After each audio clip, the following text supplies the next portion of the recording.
Hey everyone! I learned that making clothes is expensive, which makes buying them expensive as well.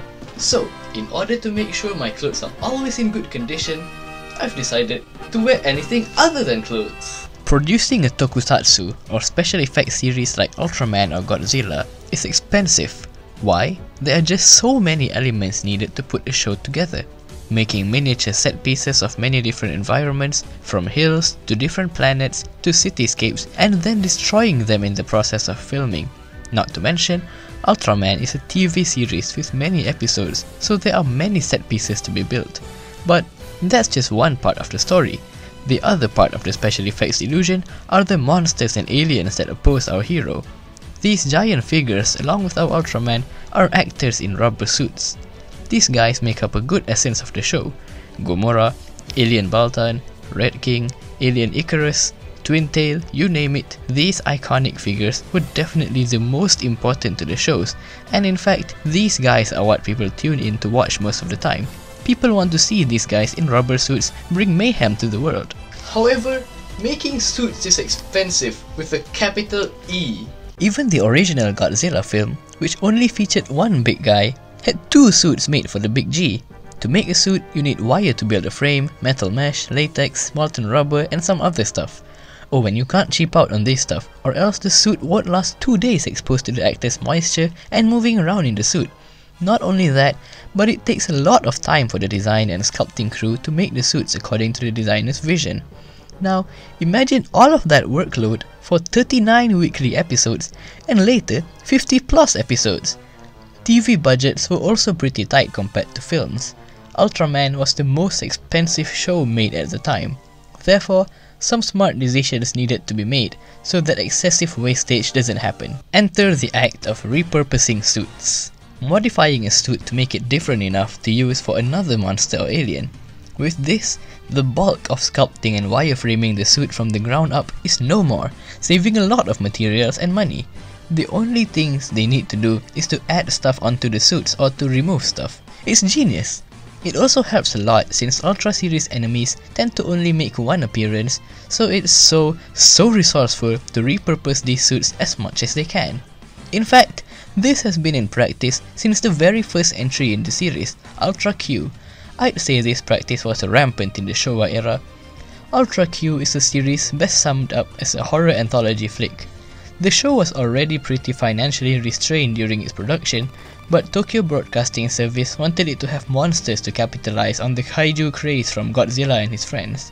So, Eiji Tsuburaya had to borrow some suits. The very first Ultra series kaiju, Gomez, is a repurposed Godzilla suit that Eiji Tsuburaya borrowed from Toho, a Japanese film company famous for the Godzilla films.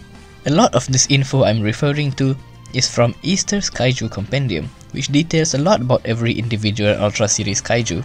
I referred to Anyota Wiki as well, so go and check these websites out for more trivia. Ultra Q and Ultraman, being the first two shows by Tsuburaya Productions, had plenty of these, and by that I mean many of the suits were borrowed from Toho and altered here and there. We've got Gomez in the first episode, altered from Godzilla. Then there's Goro, who looks nearly exactly like Kong.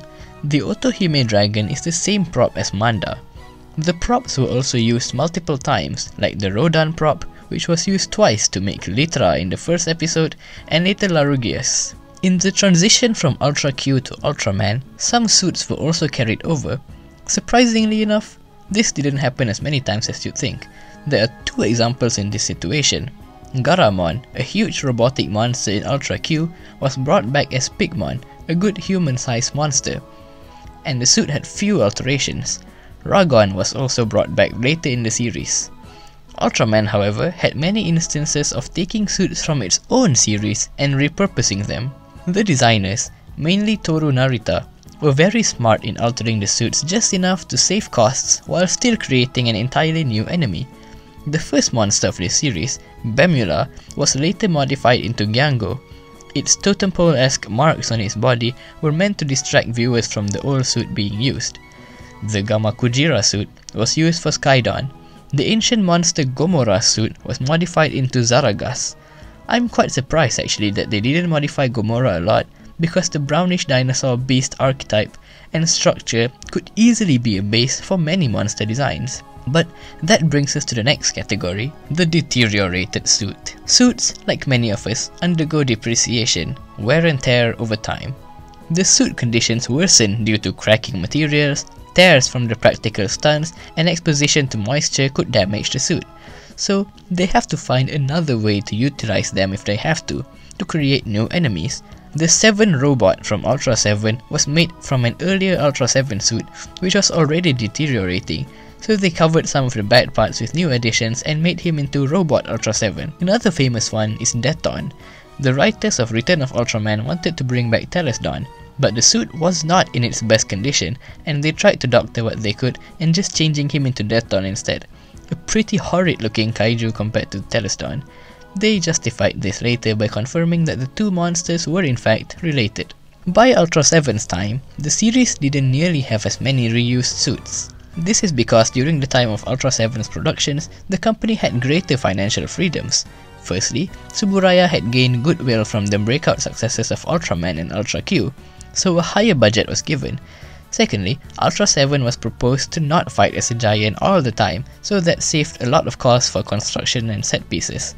Ultraman Ace and Taro, on the other hand, had a lot of modifications, such as Gironman into Undergroundmon from Ace, and Burdon into Elegia from Taro.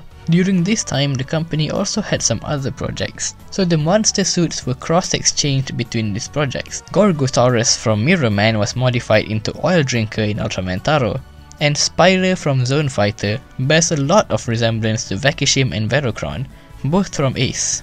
Even the Heisei era couldn't run away from this practice. In Ultraman Tiga, the Sea Lizard suit was reused to make Silvergon. Deathfacer from the Dyna movie was made into Beatstar from Ultraman Zero Gaiden. Goldrush from Tiga was modified into Yanakagi later in the series. Alien Angel in Ultraman Mebius was a reused suit of Gruanfan from Ultraman Cosmos. Zoa Muruchi from Ultraman Mebius was made into Magajappa from Orb and later into Majappa in Taiga. And of course, the ancient Ultra beings in Tiga the Final Odyssey were all slightly altered suits of Dyna and his type changes.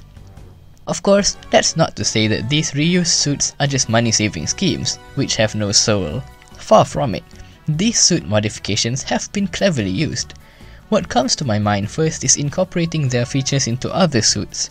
The Ragon suit from Ultra Q wasn't actually directly used as an enemy suit in Ultraman. In fact, the only original part was its head. Its body was later used for Alien Zarab, while its fins were used for Gesra and Geronimon. There were also some whose repurpose became more popular than the original. No. Arguably the most iconic alien in the franchise, Alien Baltan, was actually a modified Kikada human from Ultra Q. Machless from Ultraman Ace was heavily modified into Velocron 2, instead of using the original Velocron. This explains its different appearance and was possibly due to the original suit already in no condition to be salvaged anymore.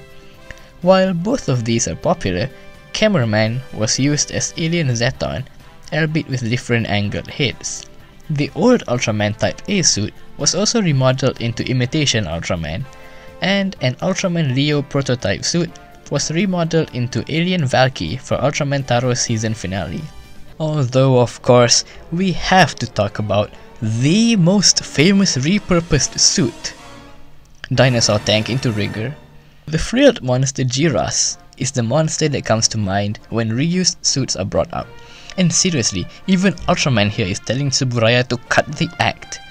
The suit is very obviously a Godzilla suit, but actually it was a combination of two suits, the 1964 Godzilla's body and 1965's Godzilla's head, and smack a frill on its neck and you've got yourself a copyright issue. While also done for budgetary constraints, designers' notes had always intended for Jiras to look the way it does, and this was also possibly done as a homage to Toho by Tsuburaya as he worked with them honing his skills in his craft. But for the audience, this is the closest we got to the Giant of Light versus the King of the Monsters. But what about the suits that just couldn't stop getting repurposed? The Red King suit was used a few times. It was turned into Aboras and then remodeled back into Red King 2. Salamandora was remodeled into Lavras and then into Argon. all from Ultraman 80. But nothing beats the stuff Baragon went through. Baragon first appeared in the Toho film Frankenstein Conquers the World. His suit proved to be so damn versatile, he was made into Pagos in Ultra Q, then into Neronga, Magular, and Gabora in Ultraman. He was later returned to Toho to be used again as Baragon. What a tough guy. But you know, when the suits were not used for filming, they could still be used for attractions and stage shows.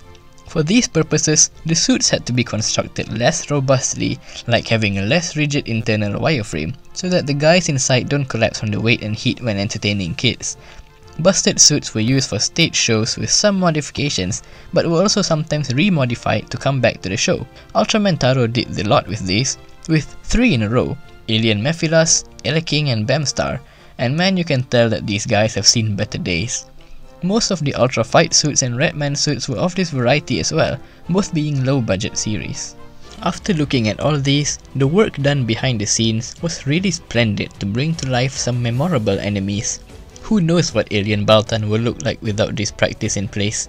Nowadays, the studios don't recycle suits that often, especially those for monsters that they know are popular, like Gomorrah, Red King and Telesdon, as they can have them pop up in newer series over and over again. Therefore, the build and maintenance of the suits are a high priority. A good takeaway from all of this is that reusing old stuff can be incredibly resourceful and gives birth to a lot of groundbreaking ideas. Sometimes limitations help designers to think bigger and make the best of what they have. So don't feel bad about reusing your old Tesco bag for shopping. And that's that. You know, if they can repurpose their suits, do a really bang up job and get away with it, I guess I can repurpose this old essay of mine from primary school and turn it in for my assignment. Now, before you say anything, I'm being resourceful. I don't know why I thought I could get away with that.